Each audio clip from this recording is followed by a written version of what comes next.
Yan. Yan. Kaya tablado rin po si Tito Soto sa presidente sa Chacha. Dito po, eto po nakakahiya.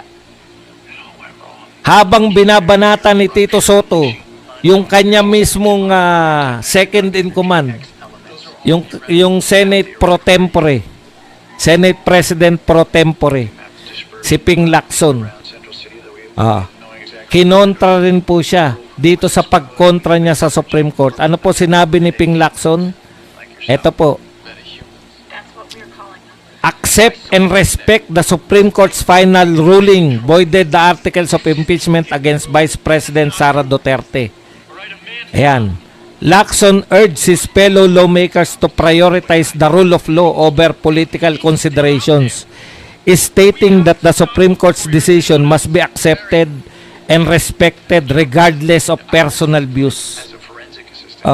Second in command mo to, Tito Soto. Walang sumusuporta sa pananaw mo na senador. Ni isang senador, walang sumuporta sa'yo. Kung walang sumuporta sa'yo, kahit isang senador, magbitiw ka na bilang Senate President. Nakakahiya ka. Kahit yung sabi lang na sumusuporta ako sa Senate President sa pananaw niya. Wala eh. Alam mo kung bakit?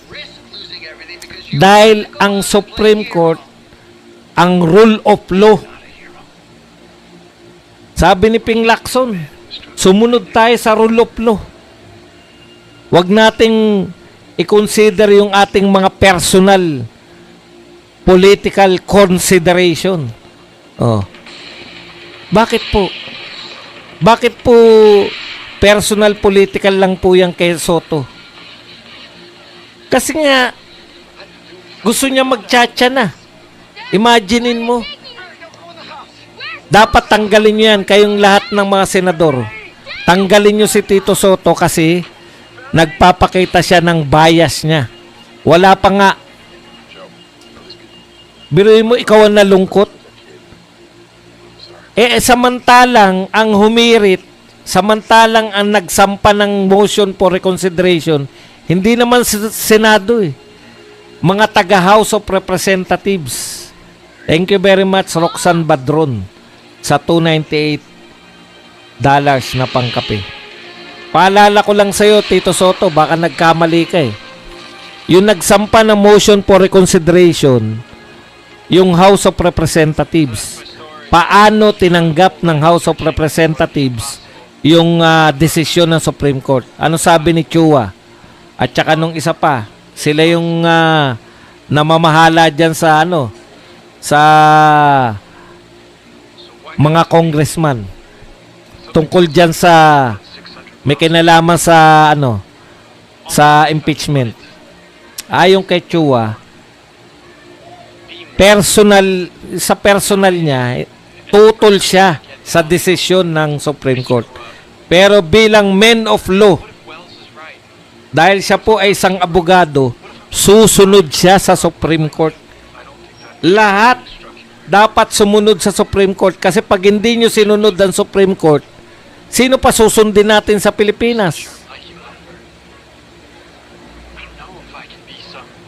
Kanya-kanya na tayo. Kada hindi kayo sang-ayon, titirahin nyo, sisiraan nyo. O sino na lang yung kakampi ni Soto? Yung mga troll na binabanata na ngayon ng Supreme Court. Taig nyo pa yung yung kayo ang mas karapat dapat na sampahan ng kaso. Yung mga tumitira sa Supreme Court. Hindi naman mga politiko yung mga yan eh. Balak nyo, asan na yung mga nagsasabing kakasuhan nila yung mga nagpapalaganap ng bulletin. Peke. Yan, napatunayan nyo na peke yun dahil nagsalita yung St. Luke's. Pero ano dapat ang ginagawa natin sa St. Luke's? Hindi po yung manghuhuli kayo na nagpalaganap. Dapat ang attitude nyo, St. Luke's, para maiwasan na tong fake news, kayo na maglabas ng medical bulletin. Ano ba talaga sakit ni BBM? Life-threatening ba yan? Pag hindi sinunod ni BBM yung payo ng doktor? Kasi po, ngayon po, yung TB, alam niyo yung tuberculosis, matagal na pong hindi life-threatening yan. Kung susunod ka sa doktor, kung susunod ka sa pag-inom ng gamot, madali na pong gamutin ng TB, hindi po katulad nung panahon ni Quezon, na pag may TB ka, parang cancer na yun, na matitigo ka na. Aerodynamic design should help you maintain control. Plus, it has built-in sensors so we can track your vitals and stay in contact with you from here. Correct si Margas Waldo. Kung di sila maniniwala sa sa Supreme Court, bakit pa sila nagsampa ng motion for reconsideration? Okay. Yung tsatsya na yan, alam po ni Tito Soto, mahihirapan na po sa Kamara na magsampa uli ng impeachment. Bakit po? Ano po ang mga balakid ba yun? Ha? Una, may budget pa ba sila sa pirma? Binisto na kayo ni Toby Chanko eh. Sabi ni Toby Chanko, 150 ba? Ang kada pirma, 150 million. Oh. Ang tanong, meron pa bang budget sila sa papirma? Kasi bago na po eh. Kaya hinahabol po ni Tito Soto yun. Ang gagawin ni Tito Soto ron, bubuksan lang po yun. Pag sinabi ng Supreme Court na kinonsider nila, tangengot din talaga to si Tito Soto eh. 13-0. 15 na ba? 13-0 eh. Unanimous na nung una eh. Hindi ka nakikinig kasi kay Marcoleta. Sabi ni Marcoleta, walang desisyon ng Supreme Court na unanimous na binaliktad nila. Nakinig ka kay Risa Ontiveros, meron! Ay, tatake kay Marcoleta lang ginawa nyo, hindi kayo nag-aaral. Hindi sana, hindi ka napahiya. Eh ngayon, pahiyang-pahiya ka na. Okay. Bakit po mahihirapan ngayon? Una, putyan, dami na pong congressman na nagsasabi, trilyon, no? Ipinasa nyo yan bago tong flood control, bago nabuksan tong flood control corruption issue.